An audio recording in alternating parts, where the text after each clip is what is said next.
ते सगळं संध्या बघून तर काल परवापासूनच बसायला लागलो खाली. परवा दिवशी लय हसायला लोक हे उठतोय की पडतोय काय उठतोय.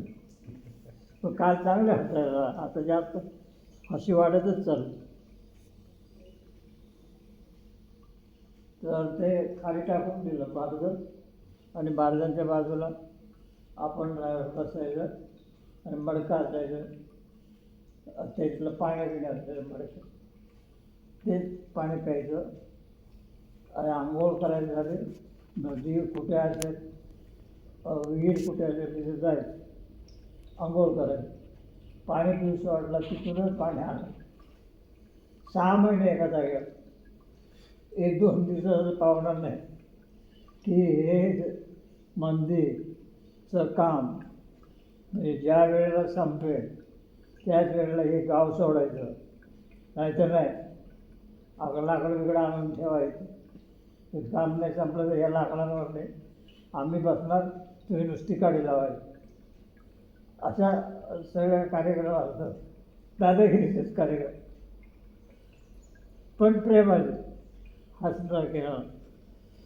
मग जर बसलो इतका उन्हाचा टोक असणार, दिवसभर पाणी पाणी सगळं अंगावरून जातं. हे गावोगावाला जिकडे तिकडे कळलं ते दिवसभर महापूर आले ना लोकांना, किंवा हा साधू अमुक साधू तिथे आला. म्हणजे मला साधू नव्हतं ना, ते पोर म्हणायचं, ते साधू पोर आहे ना ते आला. मग त्याच्या मागून एकाच्या मागून 10 20.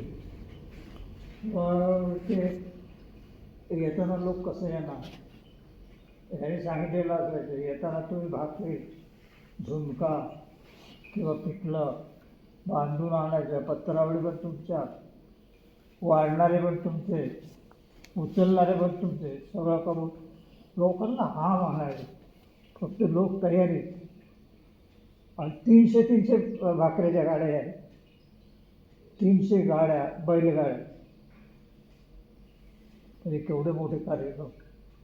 हे एकदा दुपारी ते दिंडी यायची मोठी रंगीत, म्हणजे राजवाड्यांसारखी. माल सगळा उतरणार त्या पायदार आणि वाटणारे, एक भाकरी देणार, एक शंकऱ्या होता, एक हे होतं, हे दुसरे 2-3. हे चांगली दणलट माणसं होती वाट. एकाच्या हातात भाकरी द्यायची, दुसऱ्याने त्याच्यावर मीठ ठेवायचं, तिसऱ्याने भाजी वाढायची. त्यानं त्याने भाजीने सांभाळून खायचं. आणि सांडलं बिलं तर आपली तक्रार काय नोंदवायची नाही, तर ती बरोबर धरायची. किती वर्ष चालू होतं तिला, 700 महिने नाही. त्याच्यातले हे आहे, इतिहास आहे. 7-7, 10-10 वर्ष अशा पद्धतीने कामं केली. 10 वर्ष 5 महिने 6 महिने, वर काय नाही खाली काय नाही, त्याच काळामध्ये झोपायचं. आता ते त्या पद्धतीने जातं. मग ते लोकांची तक्रार काय,